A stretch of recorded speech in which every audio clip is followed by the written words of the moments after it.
Hi, welcome to Pole Shift News. Guys, let's have a rundown of where we stand at this very moment with our observatory and what we've got out there so far around the world. Before we do, as always, a huge thanks to those few, and we do have 22,000 subscribers on this channel, but 150 of those or less have supported us on Patreon, and they deserve a huge thanks for their efforts in supporting us. And you know, we have less than 10 people regularly supporting us on PayPal. You know, what we've achieved with the budget we've got is immense, really, when you think about it. We've got magnetometers now in more than 3 continents over the world. It's a remarkable effort for what we've managed to do on the budget that we've had. So if there are a few more people out there that would like to, you know, contribute to this observatory, in the efforts to collect the data, which we are doing right now, especially more focusing recently on these high intensity regions that we're looking at around the world, then the links are down there, guys. So we left off in the last video, guys, with the possibility that we'd lost one of our magnetometers that was on its way to Perth in Australia. It has now turned up, and Jeff down there is going to be going into test mode in or around about a week's time when he returns back from work, and then from that point on we'll put the test data up as we have done with the other 2 that we've got, and you know, we'll go into the full month's run of that magnetometer. So 4 out of 4 magnetometers now have reached their destinations and they're active. M1 over in Southern California. Now, I usually say South California, but you guys over there don't say it like that, do you? You say Southern California. Has recently gone over to mains power now to run the magnetometer, so it's more reliable. One of the things that you guys that have got these magnetometers have found is that the batteries don't last very long in there for some reason. And one of the things that I should have done before I sent them out there is just done a milliamps test to see how much they're actually draining off. I mean, they're only small components, and they shouldn't be drawing that much electricity, so I really don't know what the problem is there, but you know, nevertheless, mains power is going to be more reliable so long as the power isn't cut. We shouldn't have an interrupt in the data. But yeah, we've got JD over in Southern California now in his first month's test. Brad will be sending any day now a packet of data off the SD card, because he's been over a week's test now, so it'd be good to see what his data he's got. And that really over in America, in Southern California and Kentucky, will cover one of the most important regions of the Earth's magnetic field at the moment, and that is the Canadian reducing high intensity region over there, because that's the one out of all of these that are showing the most movement in the poles right now. Remember, in the last 7 years there's been about 50% reduction in that high intensity region, and California and Kentucky will capture that as it reduces further. M5 and M6 over in Australia will be monitoring that large high intensity region, which is coming up now towards the equatorial region of the Earth, for the purpose of just to monitor how fast that goes. And obviously we've still got to get M3 and M4 out there. Before I can do that, I've got to go down the south coast of the UK, have a word with Andy. We've got to try and crash out this problem with these 2 magnetometers, or at least the program, so that we can get the rest of them built. I mean, I've got enough now of electronic equipment to build probably another 6 of these, and there's been more than enough people now offering to put them in the homes and join us on this expedition to monitor this magnetic pole anomaly that's taking place right now. So ideally, guys, where I'd like to put the next 2 or 4 magnetometers is in M3 position, M4, M7 and M8. Now M3 and M4, it looks like we're going to go into either a European country and perhaps over to the Philippines to put one of these magnetometers. I think we might strike it more lucky in them regions for them.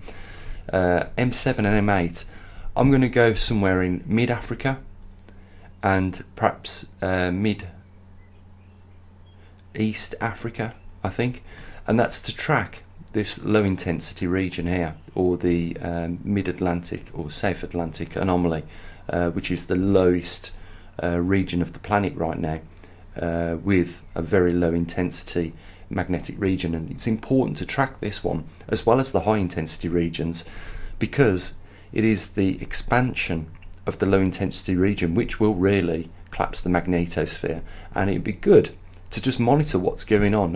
And I was at first going to put them in South Africa on the spots where I've put M7 and M8, but I think it's like, you know, probably more better to put these magnetometers on the emerging paths of that low intensity, like we have with the you know, the other magnetometers that we've got out now at the moment in America and in Australia, and we can monitor that hole, if you want, in our magnetosphere growing over time.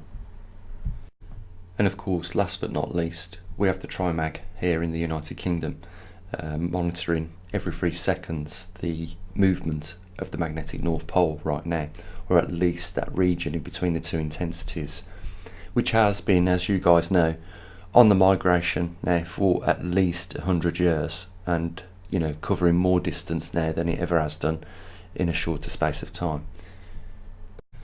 You know, there's not a day now that goes by, guys, where I'm not directly, you know, putting time into this observatory. I mean, look at me now, it's 5:15 in the morning. You know, already this week I've been up at this time of the morning, and if not a little bit earlier, talking to, you know, some of the guys that have got our magnetometers out there. And you know, there is now 6 people actively engaged in this observatory globally. You know, we've got Andy, our technical guy, for the programming, who's given us a lot of advice over the years, not just on the electronics but programming them, and also, you know, help on the channel and the website. We've got JD now in South California, Brad in Kentucky, over in Australia we have Jeff in Perth, and Peter now on the Gold Coast. And there's going to be at least another 4 people who's going to take on magnetometers in those other locations that we've mentioned in this video.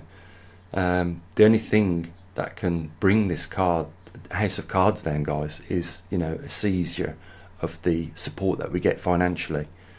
At some point we're going to have to seriously, you know, do something about, you know, raising more cash for this observatory to keep it going.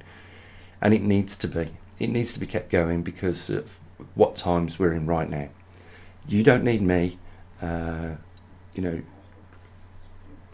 trolling through the internet to bring you stories of the changes that are taking place as a direct result of the magnetic poles reversing on this planet. You know, I've brought a lot of things to your attention.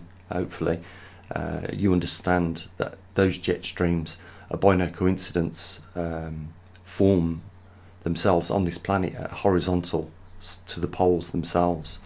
And, you know, over the last 20 odd years, you know, 30 years, we've seen, you know, what the migrating poles have done in affecting the jet streams on this earth.